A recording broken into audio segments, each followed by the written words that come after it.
kitapları akademide bazıları teəccüb etdi. Diye yaptır dedi. Hemen diye. Olacak ola sonra muhalefet edecek.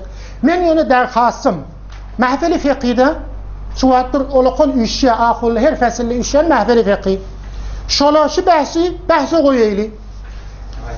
Camiamizde ve bazı ihtilafat var fiqhi olsa, oluşulmasa, bir meselenin ihtilaf bazı işare etmeye ya işare etmeye, bazıları üstünde tavududi kabili tamam. Ama bir akide ki mesela o tarafın akidesi, şun kafirliğin, onun akidesi hatırnak deyip, mene bir ahun, yine bir ahunu ki tayit et. Yemen ayetçallam şu var, o sattenli kitabını yapıptır. Mizanul İhtidal. Peygamber kainatı doldurttu deyip aydan kitabına bak. Şimdi nereye götürüptür Nabhani'den? Nabhani haçan geçiptir, Hezar Sizi Biste geçiptir. Zergani'den ne delil var? Ben bunlara delailken yeni ertibirun veblağımda gözde kan delil getirin. Şari hadisin delil getirin. Kulağa kullu kainatı görüktü diyecek bozak meşruları delil getirin. İmam Rabbani'den delil getirin. Bunlara ben veblağımda yeni gözde. Ben aslan koştu belgip ve onunla belki asara diyem şahitte adı olsun. Onunla ne ki? Kulağa ben bir vada içeceğim. Bir durulun başlarda. Bir meseleni şey bir hesap tesbih şöyle diye açacak dedi. Ne diyecek? Şu cürü delille var. Yoksa eğer şunu kabul etmeyen niten şuna tekfir edip bilir mi? Ne olur billah? Kulağa aydan kemirinde delil getir Hanefi mezhebinin fıkhından görün yok. Tefsir ruhul beyanı, tefsir ruhul beyanı hem de kulağa böyle caiz sual olsa diğer memur. Ne diye amanullah. Allah mezahadır Kavser'in ödü işi sen ruhul beyan kabul edin yok. Böyle şu at yine gidersiniz. Berresiye ya oğlum ya biz berresiyelik geliyor şu an. Kulağa sen biz kepeden yok. Vaktinde oturdu bizde kepeden yok. Böyle oturan ne var ahi kan oturdu vakti geçirdi. Onu men indiki zamanda cenneti yetecek böyle. Vade kulağa Muhammed abi. Hava. Muhammed sana kulağa. Vaktinde şöyle geçer yani. İzade ver vade Muhammed ma fikir izade verdi. Vade avlar gururun ne hemen akide mi dedi? Hava. Bes fıkhi değişi. Hava. Akideti mesele. وبدون فقه الفقه معرفة النفس ما لها وما عليها. بدون فقه تمثال الفروي تمثال الاعتقادي جيرت. هو. وده استاذ وده بدون أصولي كذا بحث لله. أقايد سبيل دخول السفيه السدية كنا قلنا أن خبر الواحد على تقدير اشتماله على جميع الشرائط المذكورة في أصول الفقه لا يفيد إلا الظن ولا عبرة بالظن في باب الاعتقادات. وده خبر واحد حديث صحيح بولبتو في خبرنا حديث صحيح يقولون. Şunu ona ben cevap verdim veblağımda. Hemen işte cembendi edecek hanım. Hava size böyle cembendi edem. Hava. Haber واحد حديث في خبرنا قلت şunu etraf sınıf olmayan olsa ben Nebhani dedim, o dedim, bu dedim. Bunlar ki zahirine ihtiramla durun kenara. Hadis fi خبرنا قلت diyorum 4 fi خبر vadettir. Ama bizim fukahanın metlebun fi aded el-enbiya ve rusul. Ey لأن عددهم ليس بمعلوم قطعا. Böyle de diye. Çünkü yani Kur'an'da geliyor minhum men qasasna aleyk ve minhum men lem naqsus aleyk. Peygamberler bazı dağdan aytık bazı aytık deyip tadakho. فلا يجب الاعتقاد أنهم 100,000 و24,000. من aytmanlar dedi. Ne dedi? Çünkü Kur'an'da böyle gösterdiğinde her usul itiqadide itiqadi mesela bazıtu tasavvur kitaplar ihtiramla kenara koy. Bunu merak etme. Bunu Kur'an'da sünnet gurur da dedi. İmam Rabbani rahmetullahi aleyh aşağıdan vurdu dedi. جلد یک صفحه 609 مكتوب 270 عشانی شو من این جمع یادنا خیلی برای من جمع مشابهت آخر صفحه 609 هوا در وقت تصور کتابان دیگری تفسیر اصلا کتاب هوا ایده قیاس اجتهاد در اصول شرعی که ما بتقریبا مأموریم به خلاف کشف الهام این کشفیان الهام دیان که ما را به تقلید آن نفرمودند الهام بر غیر حجت نیست الهام مطلق دیان الهام شو طرف حجت و اجتهاد بر مقلد حجت است پس وده محمد زمان گرون استاد تقلید علمای مجتهدین باید کرد و آنچه صوفیه میگویند اگر مخالف آرای مجتهدین باشد آن را تقلید نباید کرد و به حسن زن از تعنیشان لب باید تصور کتاب نگتریان فقهان قاطیر گرفت تو اجازه بر وده baba fukahanın gurun müfessirin zahini öde ihtiram zahini Hanefi mezhep kulağı öde yok tefsirde öde ecale öde her bir kitapta her neyme götün Hanefi mezhep tip neyme diyelim şundan mertene sorayım Hanefi mezhep deyip ay her bir kitapta her neme gelipdir Hanefi mezhebin adını Hanefi mezhep değil mi? Hanefi mezhep değil mi? Hanefi mezhep deyip kavlu muftabihi Hanefi mezhepte neme? Şuna Hanefi mezhep diyorlar. Nime iyi okuyan o da? Aqidetiyle hazan. Şafii bilen birin birge mi? Bir hiç görün yok. Tamam neme? Kulak atın ne? Fahrettin Razi'den getiriyor. Ecade ver o da. He? Müfessir. Siz dedim daşı yakını görmeye. Ama ecade ver. Ne ecade ver? Ben ayça kurulma. Ecade ver. 10 gün çoğan verecekler. Ve de ançe sufiye mi güyen? Sen doğru tesavvun kitabını yapıştırdın. Ançe sufiye mi güyen? Eğer muhalife aray müştehidin başlat. Ve de Abdullah'ın tana iki tane da şu kelamlar arttı tana. Ki babacan nedaya gaybe hadise yankil darirul beserden delil götür fukahadan yok. O beydiptir bir şey deyiptir. Hop Abdullah'ın tana ibaret okuyuptu. Ağa تصرف في الكون في الموت وفي بعد الموت وقبل الموت كلن فقهاء في كلن كفر ديبتو تن تصور kitabını yapışıyatın. Ançe sufiye migoyan eğer muhalife aray müştehidin başat anla taklid ne bayet kert. Ve bu hosnezen az tanişan bayet kenara koymalı. Amel sufiya der hil hürmet senet niz. Hemin besiniz ki maişana mazur darim ve emri işanla be hak subhanehu ve teala besmarim. İnca derhil hürmet halal mı haram mı doğru mu egri mi kimin kefi? İmam Rabbani'nin dursun ihtiramının kenarda. Tengrahun tatir İmam Rabbani'nin ayağını yetmiyor. Sündürüyor mu yani? Baştakinin tesavvun kitabının şu kitabın adı ne mi? Tesavvun hakkında da. Şu kitabın adı ne mi? Böyle okuyup şu kitabın adı ne? Şu kitabın adı ne mi? Hayır, tarikatın vurduğunda o da ne mi diye? İnca derhil hürmet. Kavle Ebi Hanife, İmam Ebu Yusuf, İmam Muhammed Muhteberes, rahimahumullah. Ne emel Ebi Bekir Şebli ve Ebi Hasan Nuri. Sahaflar kenara koyuptu. Emel işte. Ve sahafının o vurduğunda. Mesale iştihadine halli, öyle helli hürmette. Halal mi, haram mı? Doğru mu, egri mi? Şu meselede biz bayet eğer fukahalardan kavga gitmedik Muhammed Canahun 10 saatte gurrun ettik dot netice etip olmuyor. Tem fukahalardan o demek evla bid Abdullah'ın açığını. Ten ola ve şu Xudaydan gayrin çağırmaklığa Kur'an'dan bir delil getir. Avval mesela ben aytdım. Xudaydan gayrin çağırmaklığa hadisten bir delil velev ki zayıf da getir. Üçüncüden Hanefi mezhebinin fıkhından bir delil getir fukaha mezhebi Hanefi'ne şey deyiptir gurrun yok. Kitaba-i tasavvuf ihtiram zayında dursun. Sen şu 3 saatte Mehmet'den delil getir. Kur'an gözüsüne, hadisi bu gözüsüne, fukaha-i Hanefi'de yüreğüsüne. Sen getir, müşkül yok ki. Böyle ben beraber size de gir. Böyle, haydi. Haydi. Hop, bir naşi gurrun ayttık. Evun çağatın ruhul mahaniden, ruhul beyanan delil getirdin. Allame Zahid el-Kevseri'nin kitabı. Hava. Allame Zahid el-Kevseri şun hakkında aytıyor ki, درباري تفسير روح البيان حقنا يتيا صاحب تفسير روح البيان حقنا إلا أنه لا يتحاشى عن النقل عن كل من هب ودب على غلوه في وحدة الوجود آدم ديا صاحب روح المعاني ديا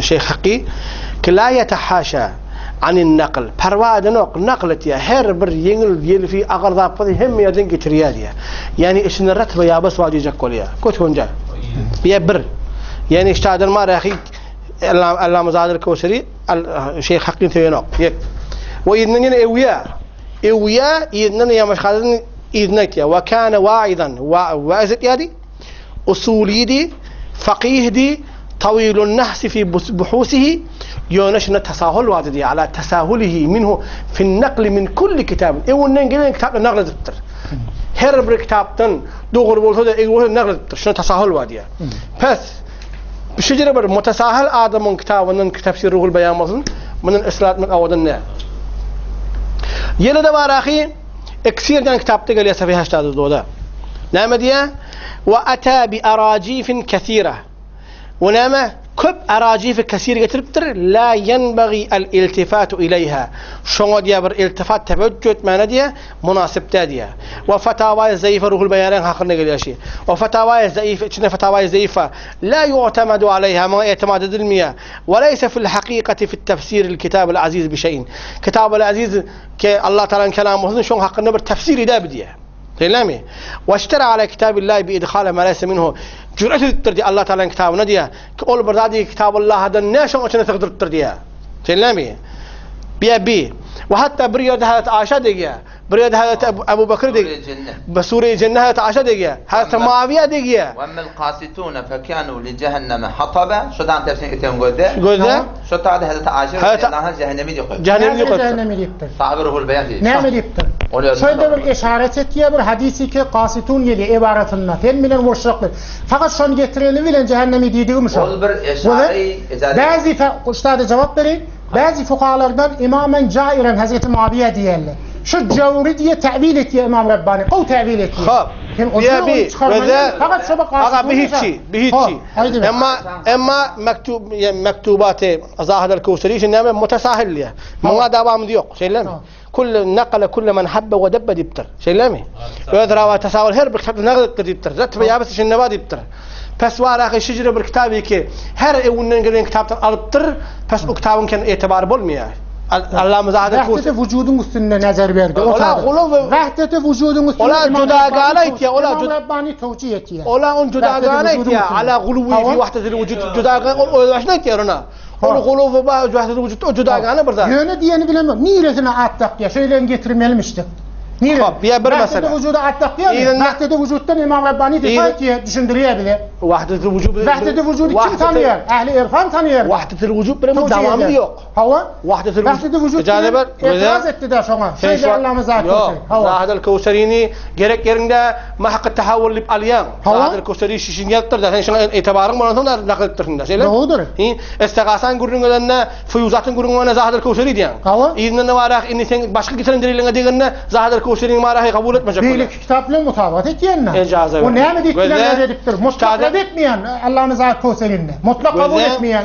إلا أنه لا يتحاشى عن النقل عن كل من هب دب إذن دي على غلوه في واحد الوجود من جدا كان يتريا ش آدم دي هر بردادك ونن شخص نقل تريا إنك شو مستوى هوا بابا يعني أقيمة دقمي فتاوى نام ديك يعني أقيدك إنك وقد أتى بأراجيف كثير يتر أراجيف كب أراجيف تبتر دي كتابنا مثل دي وقد أتى بأراجيف كثير لا ينبغي الالتفات إليها كم دي أصلي؟ كم دي صاحب إكسيريتيا كلامي ولما دي ونجي اتنا فتاوى ضعيفه ولا يعتمد عليها وليس في الحقيقه في التفسير لكتاب العزيز بشيء اكسير كم كان كم شهر بنقل اتمام البرهان في توضيح البيان محمد سرفراز خان صاحب برادمی که ölümden yine bir niye çekol ya sen bir havluma haydi yine bir sen gelin havil fetava suyuti dedin suyuti hakkında ne diye وذا نيادة شو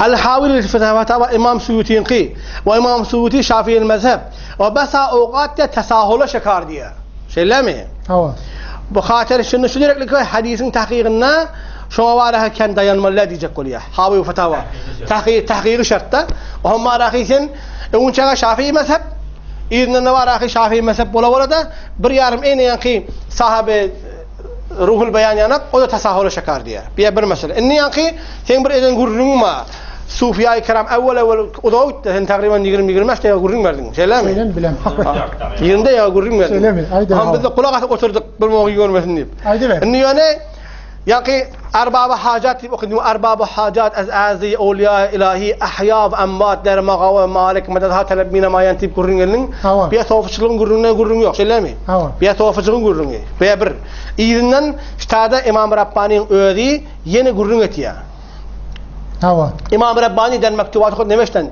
اینجا دقیقه است باید دانست که همچنان که در حصول نفس ولایت مروری را علم به ولایت نیست چنان که مشهور است علم به وجود خوارق خود هم شرط نیست ولی شرطه که همان گونه ای که ولی لگن هوار بول متا ولی لگن بالمک شرطه یالی همان طور دوباره خرق عادتن بالمک شرطه دیبتر بس هست که مردم از وی خوارق نقل کنند و او را از آن خوارق اصلا اطلاع نبود فلانیدن بدل کرامت gördük اما وارخی کرامت کرامت هوار yok bir de bücre var ya bir. Bu awliya ki haysi dereceye göre destekiydi bak. Ben bu öyle cevap veriyorum weblarımda. Ben oturayım. Bu awliya ki sahibi ilm ve keşfen caiz است ki بر برخی بعضی از خوارق خود اطلاع پیدا نکنند. یعنی اشتاده وارخی نامه öz veli öz ilmin öz kerametin havari yok. Caiz ki öz kerametli olsun ama kerametin havari olmasın. بلکه صور مثالی ایشان را در امکنه متعدده ظاهر سازند و در مسافات بعیده کارهای عجیب و غریب از آن صور به ظهور آرند که صاحب آن صور از آنها اصلا اطلاعی نیست صاحب صور هوار yok كمن سورة مثلا بغداد تجذب من سورة مثلا مكة تجذب صاحب إيثن سورة مثلا إيثن هوريو إيثن يا مخدومي قبل جاه بيرن حق نتيا إمام رباني بيرن قولشي قدس الله سرهم فرمودن كعزيزي ميگفت عجایب کار بار است مردم از اطراف جوانب می آیند بعضی میگویند که تو را در مکه معظمه دیده ایم و در موسم حج زیارت حاضر بوده ایم و به اتفاق حج کرده ایم و بعضی دیگر میگویند که تو را در بغداد دیده بودیم و ظاهر آشنایی می نمایند من هرگز از خانه خود نبرآمده ام و هرگز این قسم مردم را ندیدم چه تهمتی است که بر من میکنند جلد 1 مکتوب 216 صفحه 419 یه زمانه خیلی بر ایتیان ده پیامبر صلی الله علیه و سلم روحی نقل ولیا تمام قبرنن çıkıyor عالم barzaktan çıkıyor tamam dünya ayrılıyor şeyler mi aydan keplen bir yerde kainatı doldurdu diye doldurdu pes valahi namulli öz ruhun ki cayı barzakti şu barzaktan tecavüz ettirdi sevaştın buna şey öyle değil mi barzaktan ruh tecavüz ettir çıkıptır alem doldurttur sen şey demedin barzak deyip nire diliye barzak deyip şu dünya değil mi yani belli hava şeyler mi barzak bir başka bir yerde şu alemi hakikiden daşkırıyor şu şeyler mi hava بس شنو متفق برزخ şu alemi haki değil mi ya? Berzaktan çıktı diye keplemek men. Ruhaniyeti haleti berzak nire dileyenini bilmeliler. Alemi ervah değil ya. Ruhaniyeti ruhaniyeti Peygamber sallallahu aleyhi ve sellem tamamen kavun doldurttur değil mi? Hava. Delilin neymiş şuna? Siyutiye itiye dedim. Siyutiye mutasahillip ettim tamam. Ruhul maniye itiye tefsirine var. Başta da kan. Şey değil mi? Ben yine webdağımda delaylar yazacağım. Bana ruhul maniye avartını okuymadın mı? Ne? Bir gözde bir nazir. Uçak senin bana şuna edip ver. Şu mesele itikadi mesele mi gayri itikadi mesele mi? Ne itikadi? Şu itikadi mesele mi ki Peygamber sallallahu aleyhi ve sellemin ruhi tamamı dünyanı dolduruptur, alem akvan dolduruptur. Şu itikadi mesele mi?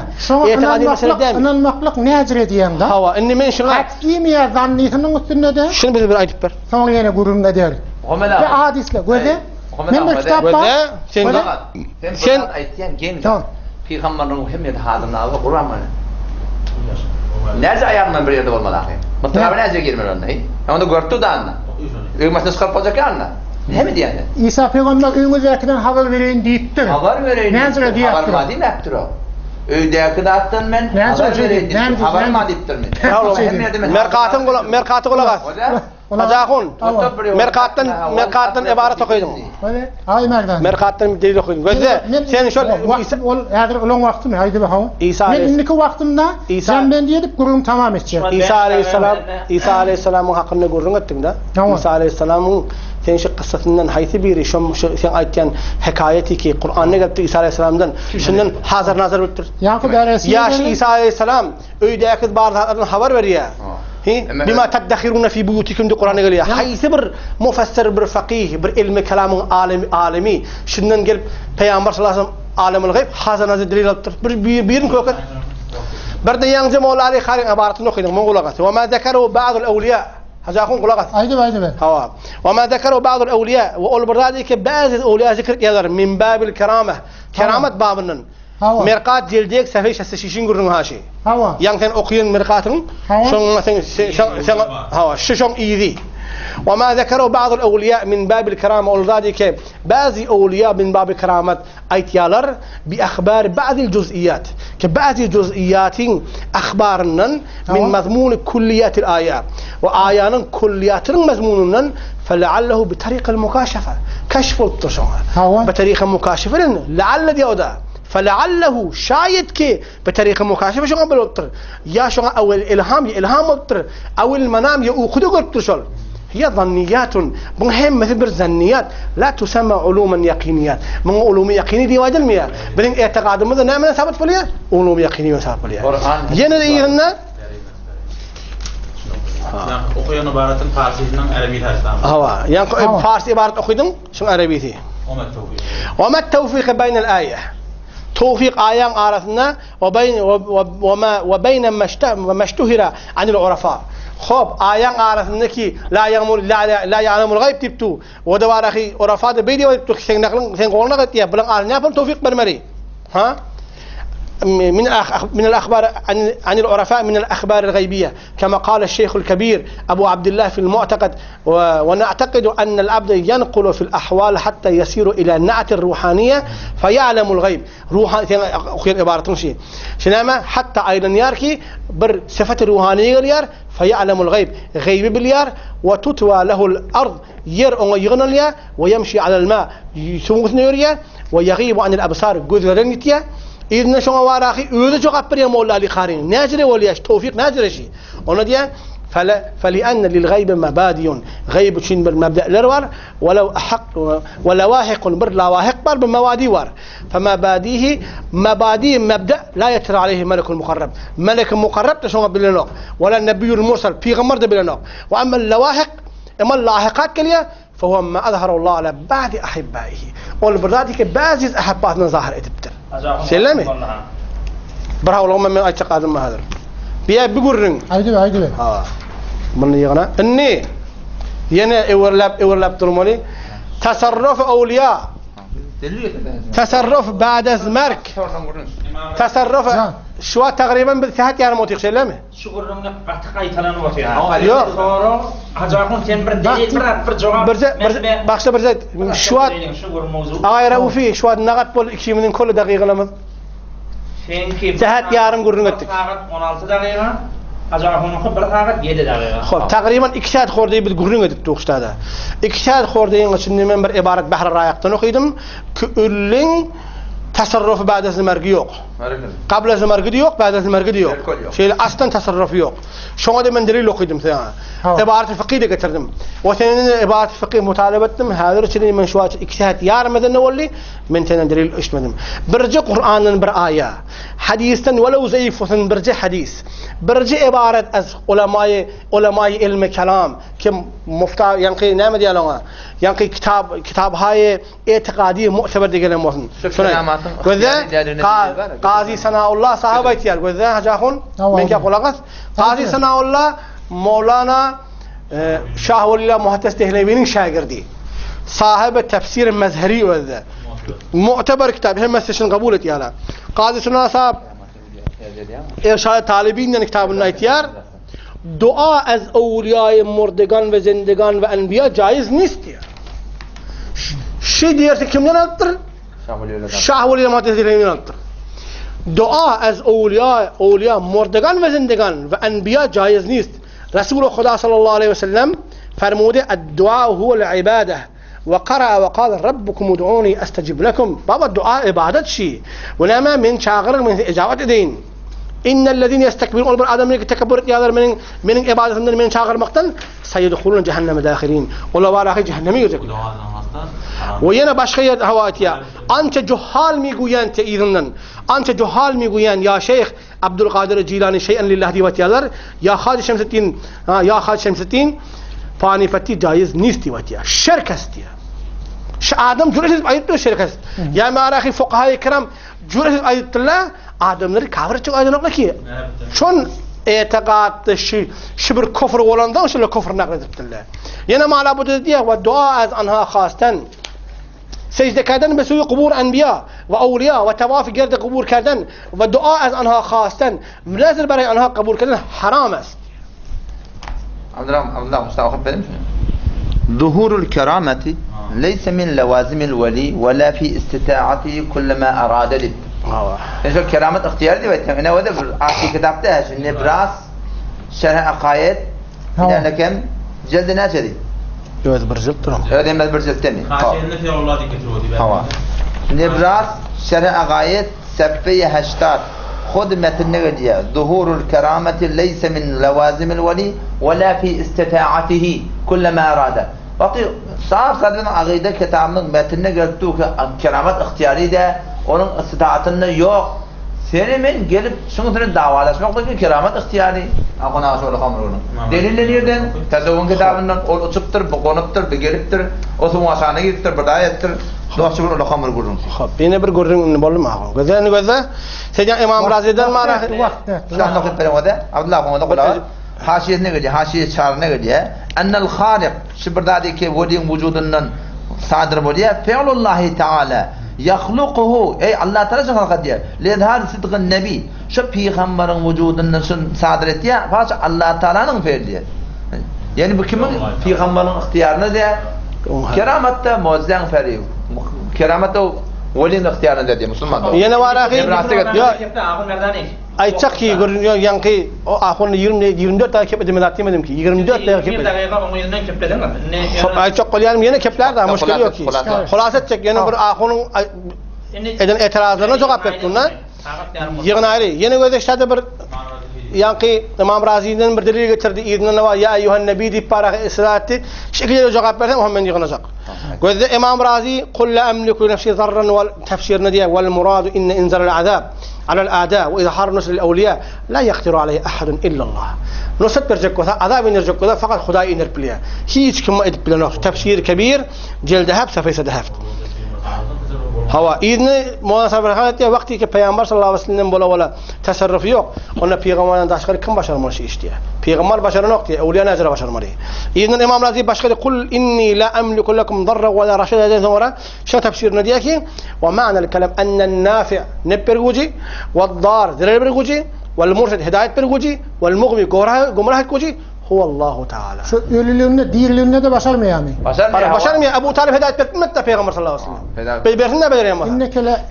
İnneke la tehdi ila sıratın mustaqim ne diyecek? İnneke la tehdi men ahbabte deyiptir Peygamber. Sen başarmıyor. La tehdi men ahbabte bak doğru. İnneke la tehdi ila sıratın mustaqim dediği adam. Sen bir tahkik sen hidayet ettiğin diyen ne var? Yol kayda. Ve ira'at tarik murad. Kö diye Peygamber ki Peygamber sallallahu aleyhi ve sellem ümmet sen yol görüp plan yaptı. Ha, ira'at tarik mukaddemeye İnsan ilal metkub da geliyor, mukaddemeye has Nurul Envar'da geliyor. Bir mesele var. İnni ya eyyuhen nebi dedin de sen bana işte yankı Muhaddis Abdülhak Dehlevi'nin var ibaretini okuyup verdin. İnni men sana Muhaddis Abdülhak Dehlevi'nin ibaretini okuyup verdin. Ne deyip dursun hakkında? Gözde Şeyh Abdülhak Dehlevi etiyar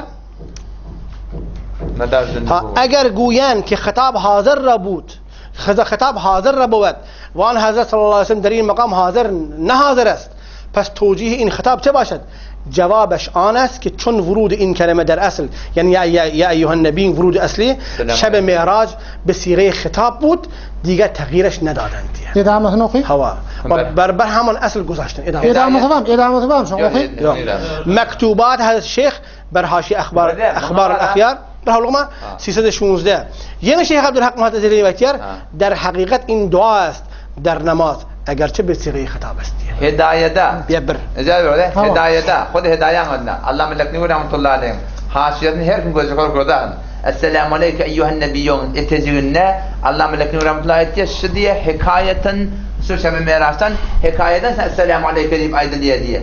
Hop şimdi bu tabi benim ağıylamından Peygamber'in salam eşittirliyor Peygamber hazır nerede? İnşa diyen fıkhihleme değil mi? O Abdülmuhtar değil mi? İnşa diyen Abdülmuhtar'da diye hikayet diyen hidayen haşiyetini getirtir.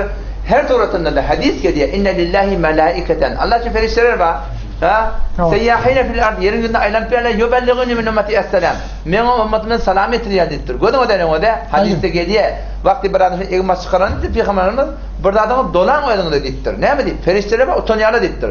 Men eğer öyümde her yerde men Peygamber hazır nazır dedim. Onun zaten zindagi etmiş tabi. Öyle oğlancım meşinyaca oğlancım çok diyen oraya. Peygamber sallallahu aleyhi ve sellem şey ya eyyuhen nebiden. Sen şecere ıslahatyan ki Peygamber çağırmak doğru. Söyle mi? Peygamber hazır nazır bulunsan ben ya eyyuhen nebi deyip aydıp doğun deyip aytyan da. Şeytan değil mi? Siz bana aydıp verin. Ya eyyuhen nebi yani ettehiyyatının gururunuk ya eyyuhen nebi gelip haysi fakih. Haysi ilmi kelamın alemi. Şimdiden şu ıslahattir ya eyyuhen nebiden ki şimdiden hazır nazır murat. Taştan da Peygamber çağırsan boluya. Peygamber hazır boluya diyen gururun nerede var? Ve şu hadisi ki biz şu bizim namazımızda okumak vacip boluya. Şimdi ulama diye şu hadis haber vahid diye. Tenha kişi ki şu hadisini rivayet ettir Abdullah ibn Mesud. Hiç kim rivayet etmektir. Şu hatta tevatür yetecek bolsa ondan sonra tevatürden sonra ulama şimdiden gelip nidai gayb murat alam olmalı. Hiç kim nidai gayb murat almaptır. Hiç kim nidai gayb Peygamber hazır nazır Peygamber ilmi gayb şimdiden biliyadi hiç murat almaptır. Sen ne cüret bilen şimdi maraq aytyan ki Peygamber hazır nazır deyip aytyan. Şimdi kelime almıyor. Hop oturdu, müşkil yok. Yine bir qaytalayan. Yine ahirki fakat bir cümle qaytalayanmışı ki Osman ibn Hanif'ten istidlal ettin. Şondan marahi senden talebe delil fakiyettik. Fakir delil getir. Etikadi kitabın delil getir. Delil olmadı. Hoňra men sana marahi tasarruf didim. Tasarruf caiz de didim. İbaret okuyup verdim bahar rayaktan. Ve şoňa aýtdym, "Hop, birje delil fakir getir. Birje delil var kitap etikadyn getir. Sen getirip bilmedin. Yine şa ya eyyuhan nebi didin. Ya eyyuhan nebi didin sen birje delil fakir getir." Ki ulama ya eyyuhan nebiden şun istidlal eden bolsunlar ki wara peýgamber hazır nazır. Peýgamber sallallahu aleyhi ve sellem şu hazır nazır bolýar. Peýgamber men sesim eşitdi. Onda bir hadis arz amanın ne manasy var? Hey, Peýgamber sallallahu aleyhi ve sellem diýär, "Wagty inde kabr meniň kabrymyň ýanyna durud okuýsaňyz, men eşitýärin. Daşdan aýsam obligatyw diýär. Maňa getirilýär diýär. Peýgamber öýde hazır nazır bolup duran bolsa, obligatyw ne manasy var? Assalamu aleykum ya Rasulullah diýär näme işledi? Kel müşahidi bi nefsiha diýip yan mergatdan getirdim ha. Kel müşahidi bi nefsiha diýdi. Näme diýdi? Şu hakynda diýdim. Mergat ki awaz. Birje hadis. Gözde birje hadis bize getir. Birje hadis sarahatan şunu beyan etýän bolsun. Birje aýe Kur'an tamam mı? Birje aýe Kur'an. Birje aýe Kur'an, birje hadis, walaw zaif. Birje nas fiqhi.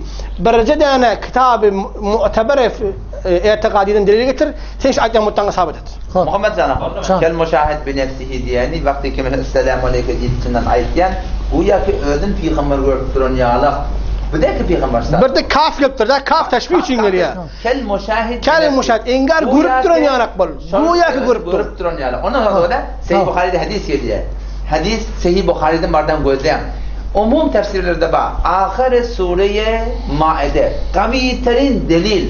Allah'dan gayri hazır nazır yok. İsa Aleyhisselam dedi Allah kıyametini getirecek. Ne getirecek? Ve kalallahu ya İsa ibn Meryem ente kulta linnas. Ay sen aytdın Musa Adam'a sen ilah tutunlar, senin ilah tutunlar. Ben hulas edip aytdım. Onda yaqlan böyle bir dat diyema. Ahirde ne diyor? Ve kuntu aleyhim şehide. Ya Allah şahittim öz ummatıma. Hasan ma dumtu fihim. Madami ki aralarındadım. Hop. Felemma tevaffeyteni. Ya Allah ulat ikimi asmana götürdün. Bu vağı kıyamet. Kıyamette bolýan. Mevlat inan men canım alın. Kunte ente er-rakib aleyhim. Kunte zemir muttasil. Ente munfasil gelipdir. Şu takidi etiriye. Rakibin başına elif lam gelipdir. Şu bara hasr etiriye. Yalla faqat sen habarly. Hop, eger sen aýtýan etikadyn ki Hudaý etiriye. Hudaý bildiriye. Peýgamber sallallahu sadece mesihleri aýdardy da wada.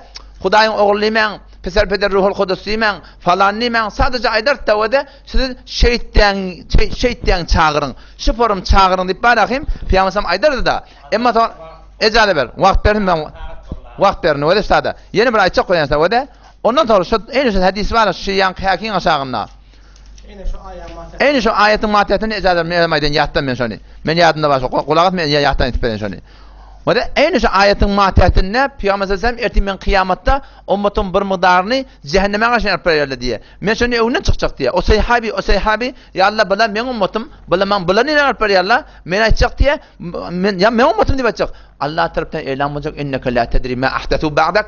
Sen bilmeýän şulatenden sonra nämetdir. O Peýgamber şonu azyz bolacak näme? Suhqal limen ba'di. Daş bolsun ol adamy ki men aýdan mewra bolmadypdyr diýe. Peýgamber men habar ýok diýe da. Ejade ber wada ina ayeye 76 Sure-i Maide. İsa Aleyhisselam'ın gurungi. Laqad keferellezine qalu innallahu huvel Mesih ibn Meryem. Beşek kafir bollar ol adamlar ki Allah Mesih peseri Meryem dediler. Toram. Laqad keferellezine qalu innallaha thalithu thalatha. Beşek kafir bollar ol adamlar ki peser peder ruhul kudus dediler. Ondan sonra Allah Teala ne diyor? Kul ata'buduna min dunillah. Aytçılara siz Allah'tan ibadet etýäňiz mi? Ma la yemliku lekum darra ve la nafa. Bir İsa'yı kize peyda de berenak, zere de berenak. İsa Aleyhisselam gurungi, botun gurungda. Wallahu huves-semi'ul alim. Şenava bina aga Allah.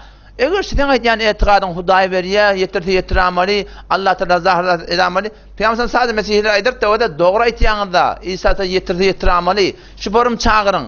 Emma Kur'an şunda sırahaten nefi edipdi. Ma la yemliku lekum darra ve la naf'a. Bejma müfessirin şu ayet botun hakkında da İsa Aleyhisselam'ın gurungi. O Müslüman da onten şaýtana hamra oýlan ýani bagan. O dursun indi. Şu gurruma İsa Aleyhisselam gurrun botun gurrunda eger şu etikad ki Hudaýdan gaýry çağırymda Hudaý berýär, Hudaý ýetişdirýär, aý wasta bota bolamary ýetişdirýär. Sady Peýgamber mesihleri öwdürler da. Beýtmän şeýtan çağırın. Sen eger birçiden delil getirip Peýgamber mesihden şey diýen bolsan, İsa Aleyhisselam saf-sady aýdypdy. Men Allah aralaryna habarym ýok diýip aýtýardy. O habarym ýok diýip duran ady. Sen İsa Aleyhisselam olar lazım Peýgamber habary ýok. Qararlar necə haber olmalı? İnələ kəməndə guşidən oxuyub berin. Min İncil mi qoyayım da baptadı yox yəni mutas. Abdullah men Amanullah men kitabında gördüm. Görünmədən vədə qulaq as. Vədə men İncildən tam oxuyub berin. İncildə Məsihinin aqidət nəyə şu can onun burada qara ihtiyarın. Məsihdə lor hakidən oxuyub berin. Qulaq as. Məsihinin aqidətini oxuyub berin. İncil'e Yuhanna'da gidiyor. Anga İsa Celle Ahmet ve be İşan fermud. Tamamı ihtiyarı asman ve zemin be men dade şödes. Ve mutmain başit her koca ki berabit. Hatta durtarin noktaya dünya başit. Ben hemişe hemrah şuma hessem. Şu an Mesih'in aqidet canlığı ki her yerde İsa biz bilen. Bidem şey diyor ki Peygamber ruhu her yerde biz bilen. O biz bilen Mesih'in anına ne fark var? Bu da inanhem Kur'an. İsa Aleyhisselam ve kuntu aleyhim şehide. Ya Allah şahittim bol personda. Ma dumtu fihim. Aralarına kam. Felemma tevaffeytin ötehmet canımardan aralarını götürdün. Kunte ente er-rakibel. Sen haberdar diyordu. من شدي وجهت بخاري قيام هو ده وإنك لا تدري ما قيام سنة يرتي قيامة من أمة من بيقالة من شيء دي جكتي بلن بلك الله بدك هنا لك مودا آية هفتاشي سورية إن لك مائدة بإجماع مفسرين آية إيسا عليه السلام حقنا شون إيسا عليه السلام نقولون إيد هم مسيء بولي الله ما فقط جنبني تقولون هذا كون جنبني ده بدي جنبني إنه بولي هذا من تقصد سنة كل مردم هذا قضاء Men avaz bir saat 30 dakika bolun şu seferde doğru 30 dakika kepledim 31 dakika. Evet. Inni azafın mehalike bir saat 7 dakika kepledim. Inni sen 23 dakika. Evet. Böyle gayret et bir cevap alaydın. Netice alaydın. Onun değerli. Cevap ver. Onun değerli. Bir ayetçamın ayet. Başka mesele İlahi çöpürülüyor. Boldu. Senden hahis. Tamam. Fıkhi delil. Kur'an'dan birden hadis sehiden bir fıkhi delil getirse aydın mesela Osman ibn Hanif'ten ondan sonra balakin mesela tesarruf amvatta ondan sonra nidai gayette Peygamber'in hazır nazırlığının hakkında Kur'an'dan getirip gurun topu değil inşallah Tamam. من إذن برد sen جنبني تجاهون إذن من 5 دقيقة قرن وجه هم قطرية Yani 23 dakika için cemmeniyet biliyemem. Sağlığına dinleşe. Bol. Bir kadar sorulara cevap gayret edin. Bir şu Bol. ancak etkilediğine gayret edin. Allah'ım Tamam. Şu men cemmendiye çek bolyan yönü bir gurunum nihayeten men isledim şu ahullamı faal ahullamı hemmege ekseren şu münazarani gördüler. Ondan sonra bizim ulamalarımız o cürede perakende her rafiyede keplep yoksa qavdiye hava men bir CD pekşedakada falan ahun bey diye men o muhalif diye akada milletin arasında yayratıp koyversem ya şunu yanaklatla bolmasa şulatla bolmasın diye brudergu men Ustad Abdullah Akun bilen sen bilen otayım yönü hazır de men bir celesen bir cürey men öyle tedadım al senin tedadın al senin al senin şekilde bağ kulağa bir sana ayettim ki getirten la onu getirdiydim Karavolun ahullarını getirdiydim Ahmet sana ne kadar ayettim 2 yıl ayetip ben Kur'an ahun getirdiydim onu her kim getiriyem onu getirdiydim ten la oğullarını getirdiydim Karakçı ulamalarını getirdiydim her kim getiriyor onu getirdiydim 2 yıl ayetip ben sana getirdim ama İslam'ı kavuriyet dini kavuriyet bazı şey o kitaplarının içinde hatta derhatta bir o veri kufur diyen yanak o veri şunu kabul edip duran yanak boluptu odan bazılarımız bir nimçe valla olup ihtimali var şu kitaplardan bazılardan bedberdaş edip ya iştiba berdaş edip gittik bizim ben tamamında erşet ahullamız var men şu mehfeli fıkhide her fasılda bir 3 yerli men şu cüredatla bolmaz yanak şu avamda bir bende huda ölleri hesap bir serdar olmalı biz ne hemşe değil böyle ulahun beydiye bazı bir cevap benden soruya Arabi klas Arabi çağda celese kağıda koygan soruyorlar ustad diyorlar biz bilmiyoruz o bazıların aqidanında şirk diye biz ne hemşe değil yaman var ayarlığının ma diye hasıgar diye ola mesela gayri mugallet mezhebe mugayyette men ne hemşe değil şunu gelip du diye men ne hemşe değil diye şunu işte bizde qaliyat vermesin gel hava çak vermesin gayri muqarradan vermeli bimet havada ne çıkıyor vermeli şunu yanak biz Türkmen seyramında hemmemiz Türkmen oğun, hemmemiz Hanefi mezhep diyet, biz ehli sünnet diyet, başka mezhep deyip gelip kulle sunni mezhebe ayıracak bolamda. Biz bir mezhebin üstünde oluşmazak bolsak ne ecre olardı? Men ozam şu mehveli fiqhin, olukun erşad ahullar bir tevavut bolmasın. Siz gördüğünüz şu CD'li alan yayıracak milletin arasında. Siz uyuşun, şulara gelin cevap verin. Ne mi deyip Ustad Tengli bilin, Ustad Kur'an-ı Akun, aqidi mesailin üstünde ihtilaf nazar olsun. Ustad Abidi Korbul nazar versin. Hava, Ustad Abidi Korbul nazar verdi elenen. Otadan bir işi xatarnak aqide deymeli. Öyle Ulukan Akun moptu mikrofon alıvatı. Cevallar şu cüre perakende etmeli. Kâdi cevallara bazı ahullu ne yüzüne geliyen ey merdim ihtilaf döretmeyen. Näme dip mahbardan görensi bir wagtlar gelip senden sorawaty. Ay senden agyr debegül. Sen açıkladı ver başarsan. Näme dip şu gurunlar sana gerekke ihtilaf döretme diýen. Fakat sen kimin kabul ettinmi? Beýleki bilen deňeşdirmedinmi? O ýerde sana hesap kabul etmeýän o agydany. Şular agydany eger biz indi milleti çaşyrmajak bolsak, şu ulukun ahully baýyşy mesele üçmeli. Agydy. Siz mahbeli her fasille üçýäňiz, mesaile ruzy merdime tabiin etjek diýen, aýtjak diýen, şu şerk o imanyň üstünde bir gurun goýmalymy? Merdim dalga bu şeyler. Ben eýne sen isleýäňi bir isleýek. Hawa. Beter gowgurun. Men isleýän. Men isleýän. İsleptin. Oturýyň açylşyryň da. Açylşyryň da şeýle. Adamlar awaýdan çykdynlar. İnşallah bolar. Şunu. Indi şoň üstünde. Ýene bir kim öğretmen bir wagtlar sama Allah'ın hakkında hava şonna aya ihtilafiymiş näme diýeli. Sama Allah'ın hakkında hatta Feydul Bari Şerh Sahihul Buhari kimşi Muhammed Enver Şah keşmeýär. Wal ahadithu fi sam'il amwat qad balagat mablagat tawatur. Hatta tawatura yetdi diýen ibareti bar. Şek ýok. Hawa. Biz şuna gaýlar. Biraz sama amwatı gurun etmeli bil. Mehbeli fekide. Bir jelesede qaw tasfiye akserler uyuştun. Men diýen akser Ağay Merdani fi ehli tasawwuf kabul etýän. Bizim mantagamyzda kollen ehli tasawwuf ady bilen, ehli irfan ady bilen, Ulukun Bayzili Bessami bolsun, Abdülkadir Jilani bolsun. Şunun hemmeti bilen muhaliflerimiz bar. Hiç beş kabul etmeýärler. Bizim Ebu Hanifemiz aya ehli tasawwufmuşdyk, tasawwuf demişdik. Kitaplar Raddul Muhtar'da gelýär ehli tariqatmuşdyk diýe. Bilýänler bunu rahim. Söylemi? Doğrudur. Raddul Muhtar ehli tariqat. Fiqh kabul et. Ayşe ahuni ki ehli tasawwuf bilen muhalif olacak bollar, Ebu Hanife bilen muhalif olmaly bolýar. Şu Tuhfatul Racal küçücek kitap şey. Ştada gelipdir. İbaretine Türkmence ibaret edin. Her vesile şey Hazreti İmam-ı Azam Ebu Hanife. Ştada Safi ve Sufi yani Hazreti İmam-ı Azam Ebu Hanife dipdir. Men tasawwuf ştada tanıtjak bolýar. Şularda olukun gurunlaryny eşitdirjek bolýan. Şey. Ebu Hanife'n beyse aleti. Ol camiamizde, ol gayri mugallet bir ahullar ilkeba. Kolle ehli tasavvuf filan mugallet. Bizim camiamizde de ahullar da bilýändir. Şola beyse şoların biz ersetin tenge değilim. Beyliki irfani ahulların öllerinde bir bilen oňuşman ýerde, olan ersedi ýokary alýar. Ola diye bilen irfani bolup oňuşman ýerde diye. Biz irfanilar içinde de ekseriyet hem olukun ahullar üstün. Ağay Merdani hava, olukun öl ahulları vardır, öl kabul ettiğin ahulları vardır. Falan ahul mesela deydi, menne şuna tabi ediyor. Öl hem fikirlerimden kav fikri derdimin. Mesela benim tarafımızdaki, benim tarafımdaki ehl-i irfan hemmette üyeler üyüşer.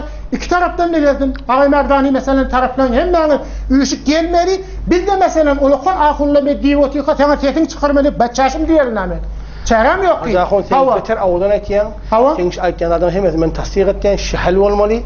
Biz irfani tasawwufy kabul etýäk. Bizim pirimiz we tanılylan adam. Bizim pirimiz wadi bilen Mawlana Muhammed Ömer Sarbaz dünýäden gaýtdy. Bir bahs irfani ýöne fakat şu bir gurrun maşy. Irfani mebahasyň içinde çon umumy merdum jahil bolýar. Umumy merdum kän şeriatdan bir cümle aýtjak. Şunu umumy merdum bilmeýär.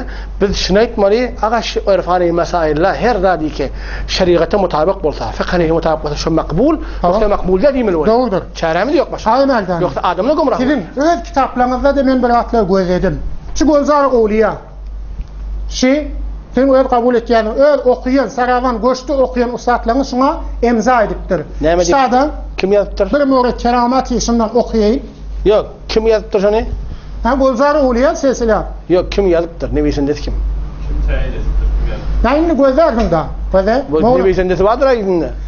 Hasab Dastur Jamul Ulum ve Lesa Şah Nakşbendiye Kutbul Eşa Şeyhul Hadis Abdurrahman Mollazeyi Çabahari. Selam. Diğer daverende Hadim Muhammed Arif Muceddedi. Muhammed Arif Muceddedi meseleyen Kur'an'ın şu kitabın kullun evine gösteriyor çap formanı. Hal formanı zaten. Bir form mutlu şekilde şunu yazıptır. O sonra anlatıptır, ne mutlu'nun Allah biliyor. Diğer kol evine gösteriyor. Ştada sizin şu hesap murşidiniz Şuna da terliği ziyadıptır. Yani yığınanan olsa ben tedim çıkarmayın onu koyar. Yo yığınan ne tamam olur. Şuna bir Kol var. Sonra eda ediptirler, ne ediptirler. Muhammed Arif Hoca dedi, ben doğa toğlan. Şimdi siz pirini diyorsan terliği var. Ben öyle bardım. Ben onunla bir kitabı koyayım. Bir kol şun var, ahim Muhammed Arif Hoca. Can. Allah bilen kasam, zahidan onun kulleşin takman kullu memnun etti de. Bollu tamam. Ondan sonra yankı men bir muret ağladım. Sama ve anvatı hevure katiyet bilen kepleyenme. Yankı yine de öl. Bazı zatlarına cevap verilmedik yanık bolmasın. Keramat-ı Oliye ihtiyari murette şerh olundu. Aqideti kitap. Abul Berekat'ın nesefi. Safhe 7 saftaş işte. Ve yecudu izharul kerameti minel veli lil müsteşekkik kepliye. Şundan sonra CD'den de gözek gidip gözerdim. Bu atelin keramat-ı Oliya ihtiyari deyip aytiyan. Menşileri hemmedim isleyen şu mehfilli bahs voduna. Men bir de düşünmedim şundan keramat ihtiyari deyip bahs ettiyan. Şu keramat ihtiyari deyip aytiyan ne maksadın var? Ne men sabit edecek koyuyor? Biliye kasır icadını Huda ettiye diyetdi. Yani ne mi? İcadın Huda. Yo. Hem de vakti şeyler. Angarda ne edecek koyuyan? Ne men sabit edecek koyuyan? Bana ne peydası var şun? Sana ne peydası var? Keramatı velin keramatı var. Bana ne peydası var? Eğer sen deysen hiç güne niyeti, kasti irade edip bilmiyor. Fakat Huday halan muğut bolda bola amal deyip koysan, men onu bir velin yanına. Hesap, bir dua ettirmeyene, şondan bir unvanı keramet yanak, mucize yanak, islemeyene barmalaya bol yanına. Men Hudayın oyun sağı bileyinna. İndel kabr demet yanın. Sen kabrının yanı bayızı besamın kabrının yanına var. Dua ettirmeyen, dua etmeyene barmalaya. Sen öyle bu unvanı yek ruhani. Ne barayı umum? Eğer umuma şunun mücevazı versen, adamla kullun marahi ütkep pati. Sen kabul ihtilaf yazarı badem şu. Sen marahi şidadi ayttim, sen üç kısım diye ayttim değil mi? Şu ikisine men gayli olan bir yerine galip olmadı. Birciyle. Sani kemte kodayım. İdimden ayda da ne var? Belki muret işare ettim. Ondan sonra Şerh Mağası Teftazani'da bir muret geliyor ve ehli tasavvuflarla defa için. Bir de yani İbrahim bin Adham mesela bir lehzede, bir günde, bir saatte şişerde yeni bir yerde mesela hem Basra'da hem Mekke'de görülüptür. Bir lehzede şu bolcak var bu Şerhul Aqaid. Suvara Mesari okudun ki Suvara Mesari okuyamadın mı? Şerh Mağası Teftazani'da şunu teyit etti ve kabul etti yani. Suvara Mesari'nin gurrunu da. Şerh Mağası ben aytsak koyuyorum. Men aytmadım mı yani Şeyh İmam Rabbani ne mi dedi? Men neydi? İnce tuhumeti yasberme mizanen dedi. Şeyler mi? Aytı değil mi? Suvara Mesari öl havarı yok. Şerh Mağası Teftazani'da da şunu teyit etti. Men weblogimda bular bazı muretleri adresleri yanımda da yalarınız to'g'ri inshaalloh. Men o'yladim Hajaxon. Yana da Keramat-ı Oliye bir gurrun Şu gurrun maraqi şu gurrun. Ayni yo'q. Bir gurrun o'ynaye. Men o'zime deydilar. Sen deydilar hajm o'rnida sen ko'rdilar deydi. Men xabarim yo'q. Men o'zim Pokistonda 2 yil Pokistondadim. Shunda maraqi sen hajda ko'rdik deydilar. Bo'ldi. Men xabarim yo'q. Yana da Onda her yerde bozuk. Yine Keramat-ı Oliye ihtiyari murette Şerh Mağası Teftazani'da Fis-Sami'iyyat Feslun fin-Nubuvvede gurun etiye. İmamul Harabeyn'den şu kâle İmamul Harabeyn tummel mucavvizûne zehebe ba'dum ila imtinâi kavnil kerameti bi qassin ve ihtiyarin minel veli. Bazıları şu keramet bir inaniyat haktır yönü şun qasdi ihtiyar yok deyip bazıları şey deyip ayttı diye. Adam bazıları mesela iddia edip başarmaya falan geliyor ahirinden diye والمرضي عندنا تجويز جملة الخوارق في معرض الكرامات هو شخص اختيارını teyit ettiğin kitapçılar.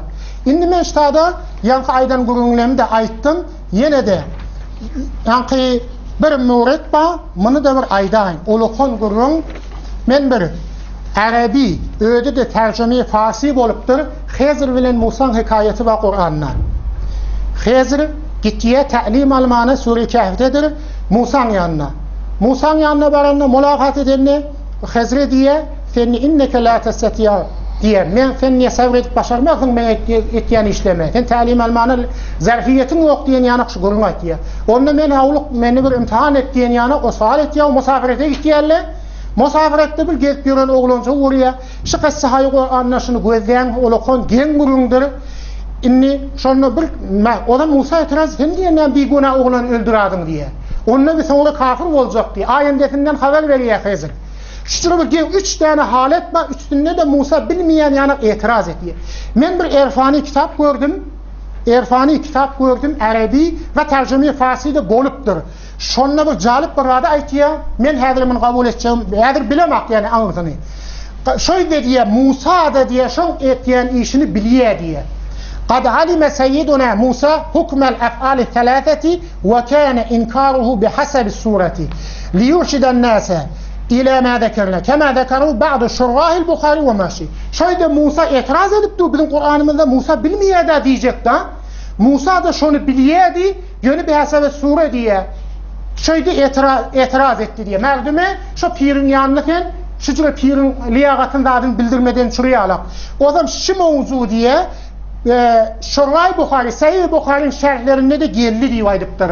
Şu erfani kitap bunu sonra inşallah belki şu 3000'in ahırını olsa şunun yanına da getirecek. Şurray Bukhari'lerde inşallah ben hadi gözebilmedim. Gözebilsem şunun inşallah weblerimde de Bukhari işten aylanlarına bana da cevap veripdir. Tamam. Şundan sen aytganing diyorlar ki Hazreti Musa aleyhisselam biliya. Tamam. Ediyem ben şuna cevap veren aydı, buna cevap verip. Tamam. Yine bir mürebbet o da yardımdan çıkmağa. Şu İmam Rabbani'de bir vat geliyor. Benim Peygamberimiz bir vakti namaz okuyan ikinci rekette salam verecek bolupdur. Salam veripdir. Onun izinden bir sahabenin biri diye ya Resulullah sen kasret yanmayı unuttun mu? Nesyan ettin mi? Onam o da turuya izinden okuya da izinden secdeyi sehv etiye.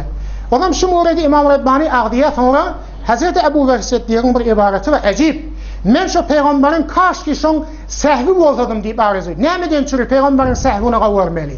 Onun bir sürü dağıtlara biz gitmeli. Eğer biz kullu alem görüptü diyen ibaretle fakihle ba, şu görüptürün olsa, hatta şu ümmetinin niyetini biliyor diyen Maliki mezhepten ne ba, kitaplarda, şer'i hadislerden ba, merdimin kalbinlerden yaşayan dağıtları biliyor.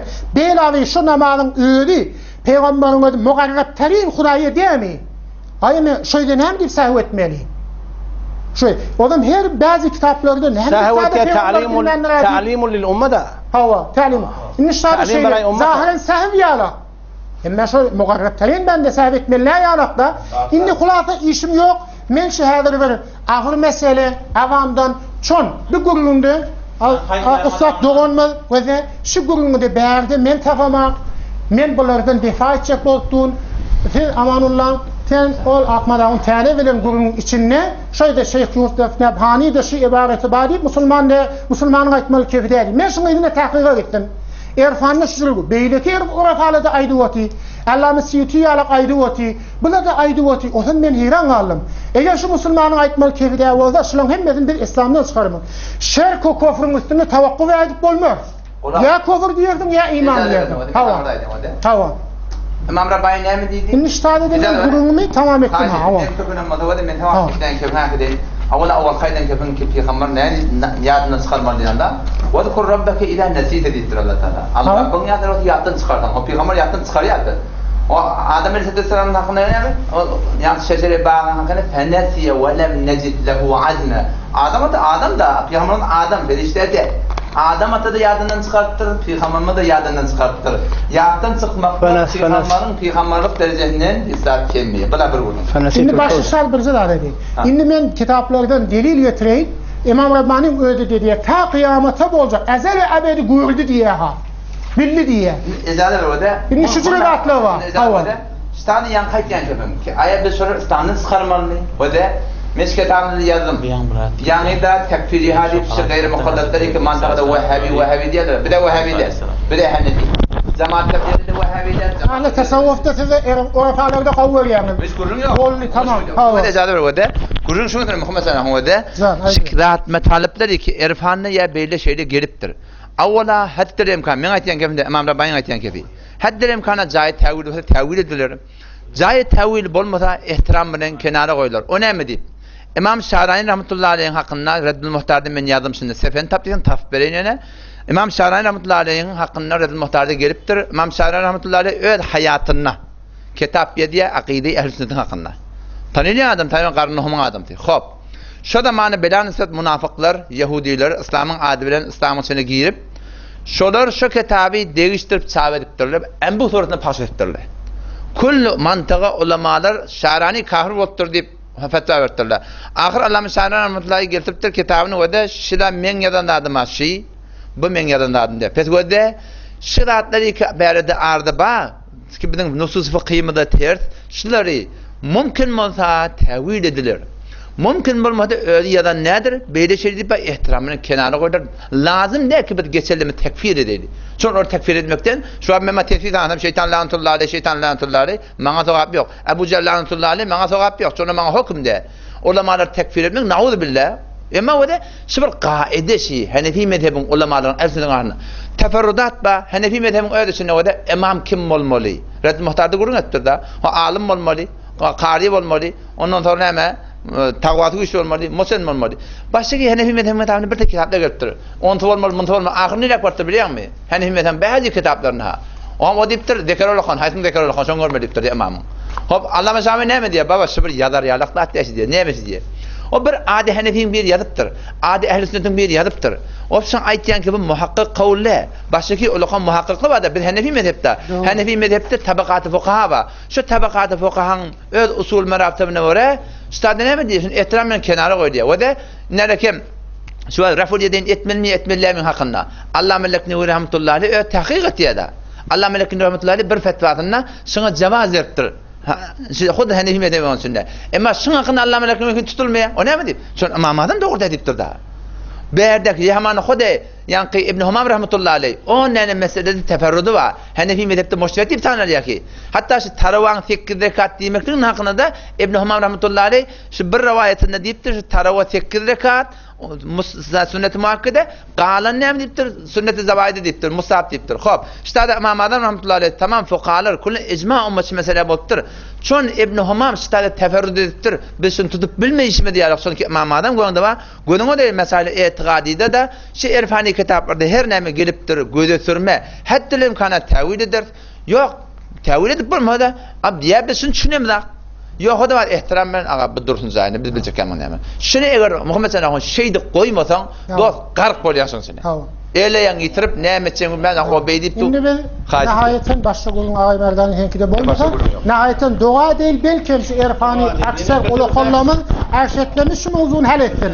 Semai mevtani nedai gayebi şu hazır nazır meselesini şu tadı kurumlu açıklığa kavu olacak. Ben de rasım şu. Başta kurumlu aydı ve onunla hayır dua edip patar. Tamam.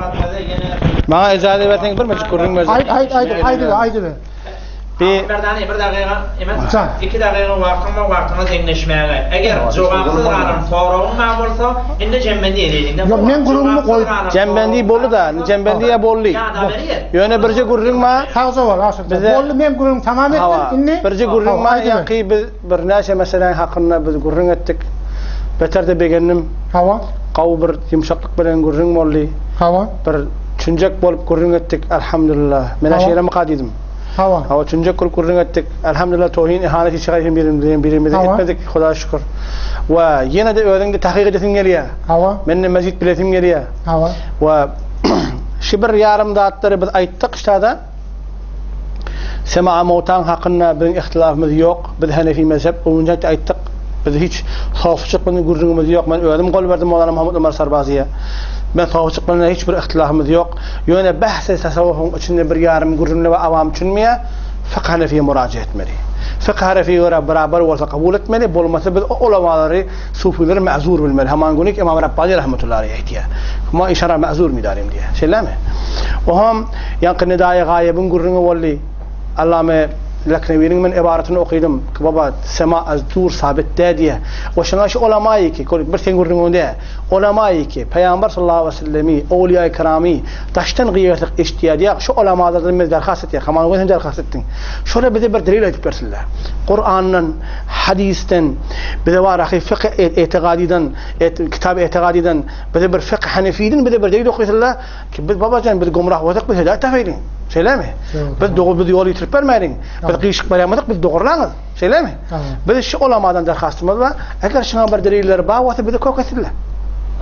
اگر وارخي شفرم لاق ينقي بريار دلائل تزايتن شو دلائل اين احمد اخو قربان بورت اوقيه شو دلائل اين تن لاخو تانا اوقيه شو دلائل اين وارخ علماء قرقشو قرابلق اوقيه شلا شايتيان داتري öz düşümlerini aytýalamy ya Hanefi mezhepini aytýalamy eger Hanefi mezhepini aytýan bolsalar biz mujtehidde yarmada hun takhir de muqallid mahz tengla hun takhir de muqallid mahz Qur'an'a hun awnuq de muqallid mahz Ahmed hun Qur'an bur muqallid mahz hemmamiz muqallid mahz biz tabi mezhep Hanefi şu adamlar eger warahi iştade iddia Hanefiyet etýän bolsalar şu adamlar bayit ki Hanefi mezhepini dile getirmeli bayit ki kitab-ı etiqadını dile getirmeli şu getirmeli eger şulan aytýan zatları etiqadi kitaplara göre bolsa mezhep Hanefi göre bolsa göýüsüne biz kabul etjek biz mecbur Hanefi mezhebi kabul etmeli çaremiz yok. O marahi şibir yarım biz ibadet koyduk. Şulan hakkında eğer şulan bir ihtilafı nazarlar varsa öz ihtilafı nazarlarını mahfil fakiri gitmek inşallah biz gidecek müşkülümüz yok. Biz mahfil fakiri barıp yok ondan önecekti. Biz çağırılıyaq şeyler özümüzde. Saldırıcı lazım. Derhal hazır mahfil fakir ve railer şunun üstüne ne mi diýer ki? İhtilaf nazar badan şunun üstüne. Indi men bir wada içecek bolýar. Mahfil fakir şu tedadi ki ba. Başga da döwretdäki erfaniyle üýüşmeli diýermen. Gayri mugallitli hadir dursun. Olarda hatta çağırmalı gelsin belki. Olarda çağırmalı. Samay anvat bahsini koyacak diýmeli. Nedai gayb koyacak diýmeli, bahsi hazır nazır koyacak diýmeli. Hava kitaba yazılıpdy bazı ulamalar hemen. Ozan şubhalara cevap vermeli. Aksarly mahfil fiqhi amatry elan etmeli. Şu ahullar hemmeninden davet bolmaly. Gelmedi öyle bilýär. Hemme doğru amanla. Gelmedi öyle bilýär. Mesela bir wagtda hava bir vakta Güllüdağ üyüşünlü, tarafı çağırılı gelmedi. Gelmedi öyle bilýär. Biz Türkmeni eger hizmet edecek bolsa, merdum gözler. Şu ulamaly kim ihlas bilen aýtýar? Biz ekseriyet ulamalyň hemmerini çağırmaly, davet etmeli. Nazaryň mami? Şu ekseriyete muhalif de bolsan gelmeli. Ozam şoň içinde beýany ýany. Hatda goý şonu beýsap şoň ekser keplerini de men diýen fikrimi hemmesi nazaryň keplerini şu ekseriyeti bir ýaý tesbip etdi. Bir nefer, iki nefer şolara muhalif bolup durdy. Kim diýip biler şu ekser hak aýtýar, iki nefer dewre aýtýar. Çe ma'lum ki iki nefer gawa aýtýan bolsun, bir ekser istiwa aýtýan bolsun. Daha surat biz şoň filmini awamy ruderwasymyz bolmaly. Awamy şunu köketmeli. Hava şu näme geçdi şonu köketmeli. Ekser näme tesbip etdiler, o iki nefer faýlantada faýlanar. O da merdumdur. Her kim öz ahun harlarını saynar. Hatmen biz camiamizde, hatmen biz bir muttefak getirmeli. O da merdum öyle kızavet eder. Şu ekser gava etýär, ya şu bir nefer gava etýär. O merdum kızavet. Doğru değil mi? Böyle bir hemmesini şu üç tane mevzunu elaniye vermeli. Şu ahulların hemmesini davet etmeli. Eğer şu camiye hizmet edecek bolsa, şiratlaryň üstüne samamy otan hakynda, nedai gaýryň hakynda, hazır nazaryň üstüne bazıly hatarnak diýipleýär. İhtilafı dikkepliye ba ulamalardan bazıları ne diye biri ova doğru diye. O zaman hatarnak diýmek ya tarafı tekfir kofur diyen ne var? Tekfir etmek bu hatarnak. Biz camiamız eğer biz ulama olacak, camianı fıtrat bozak bolak. Yanda aytdım bir sürü müşkilat içtimada dörüye. Şöyle fıtrat bozak bolsak şuna hatmen bir ihsas-ı mesuliyeti şu azalardan isleyen her gaydi üyüsün mekre ettin. Men şuna radi işi behsi bolmalı deydin. Corat ettin men şunu. Ayttın men amen işi behsi men teyyar deydin. İhtilafi diyen mi? Gel teyyar deyin. Yo şu gülünü koy demeklik bir mena hıyanet diyen. Eğer yo şu gülün gelip dediydi şunu hıyanet biliyor. Vagan şey. Vagan hıyanet. Ne oldu mesela burada çok yani. Umen bir kefi bahara navarlarda ayttım. Peygamber Aleyhisselam aydıptır. Yahudiler 71 bölek oldu. Mesihler 72 bölek. Men ummetim 70 bölek olacak. Kulluhum finnar illa milletun vahide. Hemmesi cehennemi meğer bir cemaat ettir. Ya Resulullah haydi bir cemaat. Onun iki tane alamet etti. Ellezinehum ma ana ve aleyhi ashabi. O bir cemaati ki memelen yaranın yönüsse. Şol Peygamber sallallahu aleyhi ve sellem yaranın yönüsse diyeni ehl-i sünnet ve cemaat şu. Şu dört mezhep var ya. Şu dört mezhep şu. Şu dört mezhebin içinde bir mezhebe durmak vacib li gayrihi bir Hanefi mezhep. Şu Hanefi mezhebin hatta bir meseleni gurme damalı. Şu gayri mugalletle ba. Gelsin tevcih edecek böyle inşallah. Ulamalı tevcih etsin. Vallahi. İnne o da şu bir mezhebe durmak. Şu Hanefi mezhep de. Şu kullu Türkmen sara aksari gayr mukalledeki şeyle hemen bulamundan tüy çıkardılar. Hanefi mezhep deyilipdi. Şu Hanefi mezhebin içinde oturuşup hayatın mesela kavlu muftabihi en tebgu usul ehli sünnet vel cemaat. Hanefi mezhebi tutulsa inşallah yola çık. Men kullu umum Türkmen zerada. Men hiçbir ara kep gurun oklap yayınlamak niyetim yok ki. Vakti ara bir gurun şey oturup dostane gurun etme oluyor. Arada bir şey kıyıkçılıkta olmayan ne? Maksat ne ama hakka etmek. Bir edafe mesele de Türkmen zerada. Onun mesele. Şu onun meselenin içinde Hanefi mezhepten soramalı.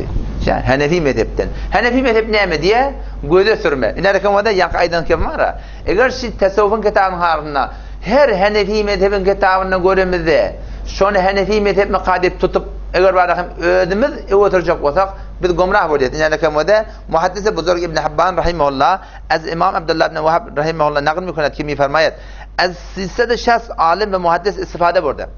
Ve eğer Leys ibn Sa'd ve İmam Malik'in bundan gumrah mı şudur? Öyle muhaddisden yani bartu hadis. Eğer şu İmam Malik bulmadık olsa Hazreti Leys ibn Sa'd ben gumrah olacaktım. O ne mi diyeyim? Şöyle fakih, bana amel etme. Bir mensuh bir böyle. Yine itiyor da Kazi Ayaz itiyor. Ahadis-i ziyade ya muhtebudem. Ve beilleti vücudu ihtilaf ve tezat zahiri. Beyni bazı hadis-i heyran sergerdan meşhudem. Liza bi İmam Malik ve Leys ibn Sa'd rahimahullah müracaat kerdem. Ve anda buzarglar mi fermuden ki be falan hadis amel kun, falan hadisle terk kun. Şu konu bizim de muğyetimiz şeyde. Keşi Türk meselede muhtelif hanifiyetinin fukaların kavulları var değiller. O mantıkada muhtelif ulemalar var. Şunun arasında bir de heyran attı. Aha sonra ayı 40 yedi ayet tutuluyor. Ha ne zaman böyle? Allah veren koyayım. Haşi ya ağlayacak ya haşi de böyle. Şuna kanna Hanefi mezhep ne deyiptir? Ayça oturmak ha. Namazdan sonra Kur'an okumak bami yok mu? Hanefi mezhep ne deyiptir? Minne yaramadan aytmal Hanefi mezhep ne deyiptir? Sözüm ahir öyle. Avval ahir. Yine de inni şu CD'lere biz paks etmeli bolur. Söyler mi? Paks etmeli tamam. Yok paks etmeyeni. Fakat ahurları verecek bir tane. O da söylemez. Umumi paks olacak bolsa yine de mesela derkastım. Pası piş olmadı. Zirnevisse yazılmasa o bir hiç veç. Yazıl fakat ahurlar onu. Fakat şu var ayıp. Ağayı Hanefi'ye takın. Ağayı merdani men bağımda pişme suyu koda her kimin sualı olsa avamdan cavallardan gelip ve daha pişme suyu koda Türkmen Hattiri Elias'e do datbulak.com. Ay merdani ve bağ muarifiyet her kimin sualı olsa nazarı olsa men nazar kaide koyacak. Pas işgali yok paks ettim. Tamam bol. Yarmaklı ihtiyaç var. Çünkü bunun sadece tamam. ihtiyaç var. Bol. Hop, hayır dua edelim. Haydi be abi. Bir de hatta yönümün köpen CD oranlar men aşağına bir blog adresim geliyorlar, men e-mailim geliyorlar. Şu işgal yok değil mi? Men smart telefonum geliyor. Bir mu mesajı olacak konumu. Şu blog'a var mı?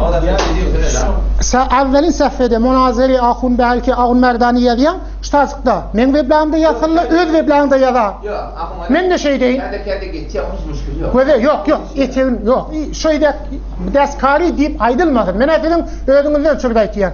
Evvelcinin özü münazeri ahun belki ahun merdani yaz. Etanı weblog'a ahun belki weblog'a ahun merdani. Boldum. Fakat seffi evveli yazsan boluyor. Seffi evveli bol. Hormatlı ajaxonlar, alayda da hormatlı tomaşaçılar. Yani şeyde 3 saat yarımdan ağıra. Yine ahun ağalamadan şeyle oturuşuklu gurrunu dinlediniz bilelikte. Men qati bir zade bilgen yarın ilki bilen şeyle yumşaklık bilen, şeyle qav sözler bilen, şeyle maslahat bilen qav gurrunlar alınıp gidildi. Tebabir netice yetilecek bolup. Men ahun behelkanın bir hareketine qati bilgendim. Sebebi näme?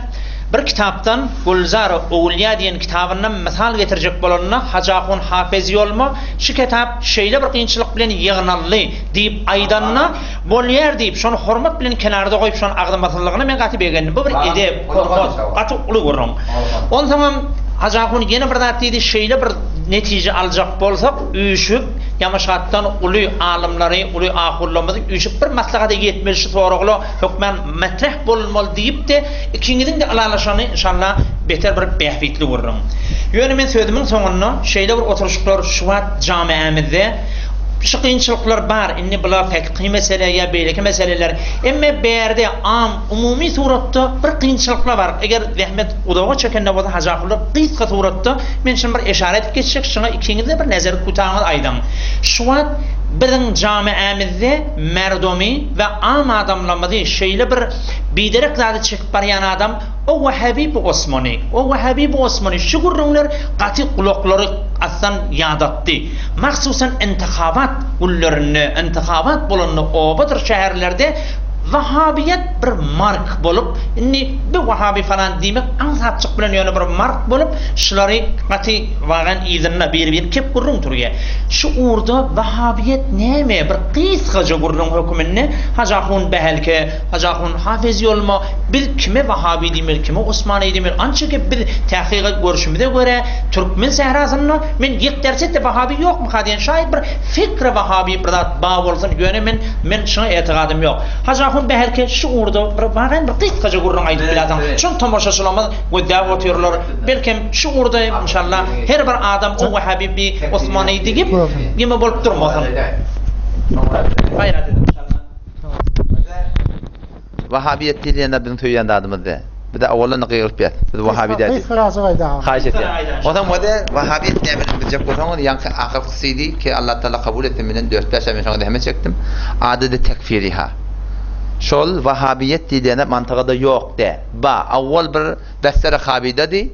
O mal semriyenine her yılda hame öğretti da. O da şiil hame öğrettiler. Taravat 8 rekat okuymalı falan. Şu CD tekfirihan kulak atsanız Vahhabiyet neme aqidada ay ehli ol cemaattan mi? Men başardım ora sonra şunu başardım asgab düşündüm. Tamam. Hajaqun behelke ne bir iki hafta da beraş urdu. Vahhabiyet aydışı yana vaqiyeti hariciyse ba. Ha ba, onu çekiyor. Mahvaralarda şu var. Eştiliye bir sırayına şuna zep şöbetinde getirdiler. Şebeke-i kelime diye, vesal diye, nur diye, yine vesal hak diye, kelimen ödünden. Şonda aslan Kod Muhammed Şeyh Muhammed ibn Abdülvehhab'i tarif ve temsil ediyor. Muassese Şeyh Muhammed ibn Abdülvehhab. Ayım o da bir adam diyeli. Şon aqidesini bir kabul etmeli. Şon yerine şeyler Vehhabi. Kod bazıları bilmeyen Kod Vehhabi'den aytmazak boluyor. Şon aqidesi bar yerinde. Yine aytmaz. Şon aqidesini tanıyacak bu kitaplarımız var. Kod Muhammed ibn Abdülvehhab'ın tevhidi var. Başka da kitapları var. Şu şebekayı şu aşağılan hemmedi Muhammed ibn Abdülvehhab yeni Vehhabiyetten defa edipti. Şeyden mahvollar. Ne o da buradaydı. Şebekelerin hakkında. Yine de. Muhammed ibn Abdülvehhab'ın öğünü Reddül Muhtar'da geliyor şunu. Doğru. Reddetiye. Kod Muhammed ibn Abdülvehhab'i beyleki Müslümanların hemmedin tekfir etkiyen adam diye şunu kabul etmiyor. Şebekelerin hakkında var akıyım. Onun etiyen istediği şöyle ölsü cemaatlerin mehlut şöyle. Onu bir mesele ihtilafi ki ersin o cemaatlerin malakın başı da olan hakkında var. Ola ait ya ola mesuliyeti öğüt boyunca bineyesin şu atın bir gözlemende vaktim yok. Yöne şu cemaati keşfetadı. Şiyadımda çıkma aman olur. Ayda. Men şolar gözleyerler milletimizde mahvaralı bağ gözleyerler. Şolardan evvelin suali ki etsin sen hakim mezhepleriysin. Men Hanefi deyip bilmem. Diniye şolar. Şuna hakkında var ha. Şu cemaati keşfetadı ehl-i sünnetin adını otuyorlar. Şolar mehlut. Umum da gayri mukallat. Hanefi mezhebe paybent bolup da var akıyım öğüt yaxsın ettiyen hizmetleri var. O hamşat aydama umum Türk mesela şu şebekelerin hakkında men taqazam şey. Keşçilerde, furuatta, mesai etiqadide heyor ehtiyat etmek gerek. Fakat mesai ihtilafide ki onun hakkında ne kadar ha var akıyım bir beter tondevile oluyor, beter ziyadrevile oluyor. Ola özani öyle işlerin ölmesi oluyor. Yöne berde mesai furuide ve mesai etiqadide ol burada hatta ki şu şebekede aydiliye. Besi sıfatta da olsa, besi furuatta da olsa. Hanefi mezhebi orada şöyle. Ehl-i sünnet vel cemaatin öyle yandan öldür otuyorlar. Dereceye var akıyım. Yani adını hemen tercih beni delaliyeten yala iki mezhebi anı işirpti ortadan. O mezhebi rafet tavarttı.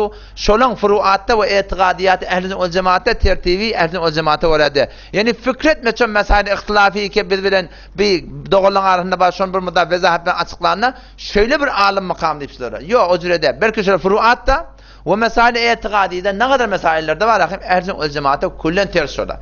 Bahsi sıfattaki kullen neuzbillah Allah'tan eli vadipti, Allah'tan göğdü vadipti. Allah Teala tevfik versin. Millet takip beceriyat formatı tomaşaçılar inhab bir münazarana o vaktine gittik yine oraya geldik. Adakun Muhammed Canakun behelke İlyas adı bilen görgüllü. Şeyde de inha akun Abdullah akun Merdani Mufti Abdullah Adem'in yorgunluğu birlikte münazara çağırılıp onun yanına Ahun Merdani'nin yanına arkadaşlık ettiler. Muhammed Ahun yakşirak kör. Şeyde de Amanullah Ahun Hafez Yolmu. Yine birlikte minnettarlık bildiriyor. Hem mağazadan şeyle bugünkü oturuşuklu, bugünkü bolun gurrunlar hem mağazadan yolunda oturan olsun. İnşallah ödünüz dinlerseniz, takdir ederseniz netice yettikten inşallah netice alarsanız. Hacı Ahun'dan bir alkış doğası bilin. Biz bugünkü bernamamız sonlayarız. İlahi amin. İlahi amin.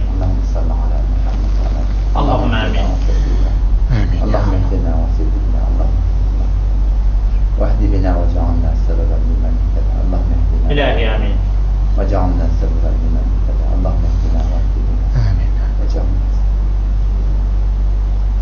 يا رحمن يا مجيب اللهم آمين يا عليم الغفور يا الله يا ارحم الراحمين حبيب امك ساسور يا ربي أعلم جهان بيرك بيرك بيرك شن يا الله بترك نزارة بيرك بيرك يا الله بيرنا أيضا بيرنا ولين يا الله أغضى لنا يا الله بير أغضى لنا لا يا آمين يا الله يا مجيب أغضى لنا سخرت يا الله ولين ترك نزارة مثلا دينار ولا هم زين برتقطي كل يا رب العالمين ما ما دمنا متانجي يا الله حزاب لنا رب عامد ولي يا الله سنة تقبل لنا رب عامد ولي حزاب سعد يا الله لنا رب عامد ولي محرمنا محرم يا الله تنم تمام حكم لنا دولته يا الله لنا رب عامد ولي يا ارحم الراحمين هم جميع يا رب العالمين يا رب العالمين يا مثلا اريد ترك من سراء اغلب الوقت يا رب العالمين كان ملاقاتنا يا رب يا الله خوف يا اللهم صل على محمد الله قبول سلامت قولون عبد الله خذنا دوادا هاي ستة Şimdi onun adı bizde bir بقول لك انا اللهم صل الله وسلم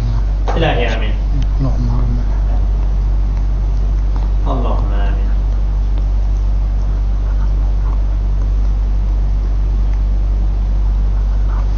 رحمتك يا رب الله دين الله الله أكبر سامعني وخلنا بوش توزن باليا إيه خير والله ini persahabat 5 dakika. Ada 3 dakika. Allah